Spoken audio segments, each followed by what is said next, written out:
going on, Jerome's general manager Kwesi Adofo-Mensah has been under the microscope because of some interesting draft day trades as well as some interesting draft day picks in 2022, and his 2023 class is getting super scrutinized even before they played a snap in the regular season that actually, counts and all that stuff. But trust in the process, trust in Kwesi, and take a look at the Vikings draft picks as well as some high-level UDFAs. Kwesi has done rather well with undrafted free agents, looking at Ryan Wright last year and looking at the handful like Ivan Pace Jr., Andre Carter, as well as Najee Thompson coming on in. So take a look at how the Vikings rookie class have fared so far throughout the bulk of training camp and the first two preseason games. Starting off at the top, number 23 overall, wide receiver Jordan Addison, the pride of USC. Now, people will say, "Oh, but Jordan Addison just fell in Kwesi's lap because that's how the board broke." He could have not taken him. But Addison, the pride of USC, one catch for 22 yards against Seattle on 3 targets. Now, the toe drag swag catch, which Kevin O'Connell should have challenged, or the officials should have got it right in the first place. But that was a catch, and it's something that Addison has been showing up and showing out. And now Addison has been sidelined with minor injuries at times, but I'm perfectly fine with that, getting him ready for week 1. And Addison, when he's been in training camp, has showing off that slickness, man. He is uncoverable. He is ungovernable. He is all the unburberbers.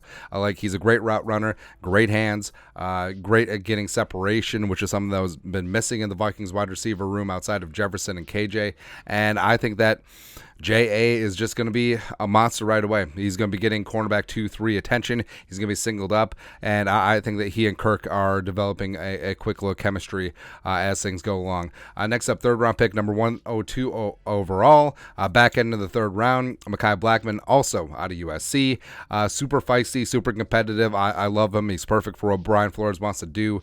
He's been playing with the ones for the most part in training camp. 24 defensive snaps versus Seattle. 1 tackle, 1 touchdown allowed, but ain't sweating that. Did have a minor injury with his arm. He avoided major injury and was out of the preseason game against the Tennessee Titans. Hoping to get him back this week for joint practices against Arizona. Maybe even get some run in the final preseason game on Saturday at US Bank Stadium. But it wouldn't shock me at all if Mekhi Blackmon is one of your starting 3 cornerbacks week 1 against the Tampa Bay Buccaneers. Couple picks off of Baker Mayfield. Let's go. 4th round pick, number 134 overall, defensive back Jay Ward out of LSU. Now, Brian Flores prides versatility on his defense, and Jay Ward is that. He is a safety. He's split. He's box. He's slot. He's a linebacker. He does a lot of things, man. 11 tackles over 2 games, 61.8 PFF grade. Now, he and Theo Jackson, I think, are competing for 1 roster spot. I think the Vikings will roster 5 safeties on the 53. So it wouldn't necessarily shock me if he gets slid down to the practice squad, but either way, I think the future is bright with Jay Ward. Also wouldn't shock me if he's a game day elevation to play some special teams. 5th round pick, number 141 overall, defensive tackle Jaquelin Roy. Now, Jaquelin had been running with the ones during OTAs and the start of running with the 2s and mixing with the 1s at the start of training camp, but has had an undisclosed injury, which is really unfortunate. Would love to see him in preseason action. Has not played so far. Head coach Kevin O'Connell did say that he's hoping to get Jaquelin back this week as well, and because future's bright, man. I think that Jaquelin does have that man-sized strength. I love his motor, and would love to see him healthy and out there. Also in the 5th round, 164, quarterback Jaren Hall out of BYU. Now, Jaren Hall, he hasn't cemented his place as a guy to watch for the future as of yet. Now, he's shown some flashes, but it's also kind of incomplete because of receiver play as well as offensive line play. But he's been 10-21 for 86 yards, 0 touchdown. 86 touchdowns. That would be a record. 86 yards, 0 touchdowns, 0 picks. Does have 14 yards rushing as well, and he's made a couple of one throw to Thayer Thomas that was incomplete on 3rd and long, where he manipulated the pocket, dropped a dime in between 2 defenders. Thayer didn't come up with it, but I think that he's shown flashes, but he hasn't been consistent enough. And bring in Jordan Ta'amu as some competition, ain't nothing wrong with that.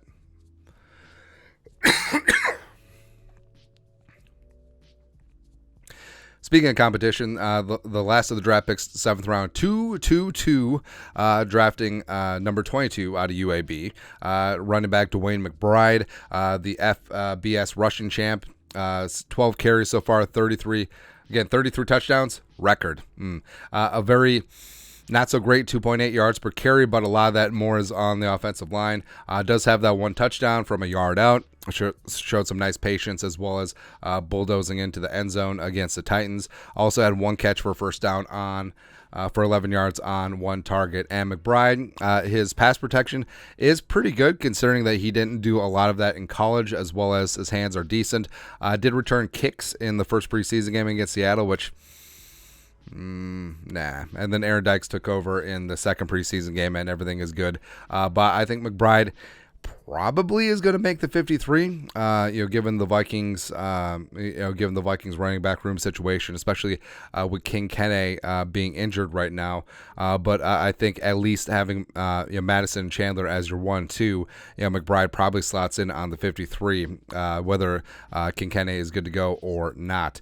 And then the UDFAs. So the Vikings had a very prodigious UDFA class. So Ivan Pace Jr., for my money, I think he's going to start week 1.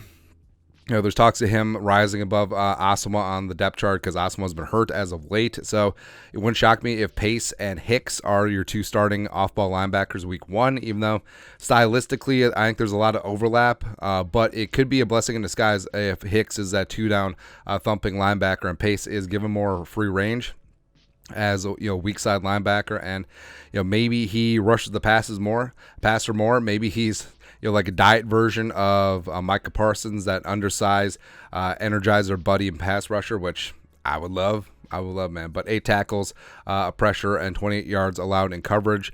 Now, sometimes it's been a little bit uneven, but he's actually shown flashes of why he should have been a draft pick and a high draft pick, and it wouldn't shock me at all if he starts week 1. Edge rusher Andre Carter II out of Army. So he was on the PUP for a number of number of days at training camp. A little bit behind the 8 ball, but 5 tackles and a pressure so far. Has shown a little bit of burst and bend off the edge.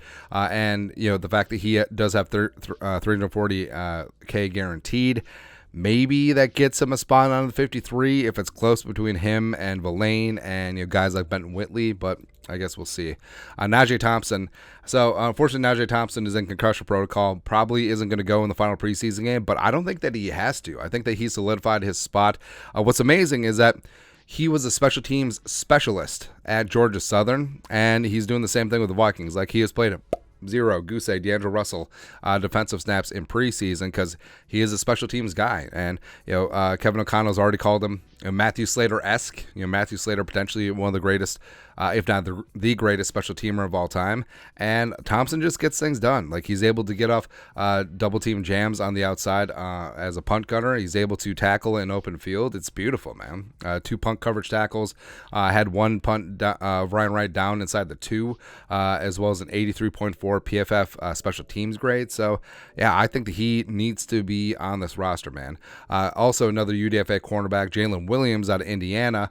So he's had an interesting run. Had that interception against Seattle. 2.8 quarterback rating when thrown at, which is good. It's pretty damn good. Then 70.9 PFF coverage grade, 53 defensive snaps. And I think that he does have a chance to make the 53. Whether what happens with Booth or not, I mean, does Booth's second round draft pick status save him from potentially going through waivers onto the practice squad? I don't know. But I think it's Blackman, Evans, Murphy, locks. And if you carry 6 corners, and if you count Najee Thompson as a corner, that's 4. So it could be 2 roster spots for Booth, Joanne Williams, and Jalen Williams. Right now, I do like Jalen Williams' chances. Alan Ali coming out of TCU, been a little bit interesting. So not a lot of fanfare of him coming in, but he's risen up. He's been with the second team offensive line, had a start against the Tennessee Titans as the starters all took a rest along the offensive line. 111 offensive snaps so far through 2 preseason games, playing right guard against Seattle, left guard against Tennessee. So maybe they see him as a swing offensive guard inside. Also played center at TCU, so that's noteworthy. Has allowed 7 pressures. Been a little bit rough go of it, but 81.3 PFF grade in run blocking, so suturing up a little bit bit of that pass blocking, and some of that does come down to communication, which has been lacking, for lack of a better term, with that second team offensive line. But he's a guy. I'm not ready to say that he rosters, but I think that he's potentially locked himself up at least a practice squad spot as of right now. Or hell, maybe he rosters. I don't know, man. Thayer Thomas, a wide receiver at NC State. So he's been getting a lot of work. And notably, he hasn't been getting a lot of punt return work. And that was the best part of his game for the Wolfpack. But 5 catches for 41 yards and 0 touchdowns on 7 targets. Does seem to have a little bit of chemistry going with Jaron Hall. And Thayer Thomas, if you watch some of his NC State tape, is an absolute slot machine, working and getting things done. And then Ben Sims, a tight end out of Baylor, had himself a really nice game against the Tennessee Titans. 2 catches for 38 yards on 2 targets. Also really solid blocking in the run game. And that was his bag. Like, Ben Sims was a blocking tight end coming in. And I think that the Vikings are deep at tight end, man. And I think that they'll only carry 3 on the 53, despite playing a lot more 12 personnel. I think Muse is going to be on the practice squad. Maybe Ben Sims. Maybe you have 2 tight ends on there. You can afford to do that with 16 practice squad spots, but we'll see, man. But overall, I'm pretty hyped about what this rookie class is going to be. I mean, Addison is, of course, the crown jewel. But, getting Blackman in there to start, Ivan Pace Jr., Najee Thompson is great. Eventually, Jaquelin and Jay Ward will get in there. Dwayne McBride may get some spare carries here and there. Maybe Jaron Hall develops into something. Who really knows? Hell, maybe Allen Ali even makes a 53 and rises up and becomes, the new Brett Jones, which I would love. I'm good with that, man. But that's it. How are the Vikings 2023 rookies looking so far through training camp and 2 preseason games? Let us know your thoughts and our thoughts in the comment section below. Subscribe for daily Vikings takes. Want to support the work? Put a little something in the Venmo. But till next time, Skol, production value.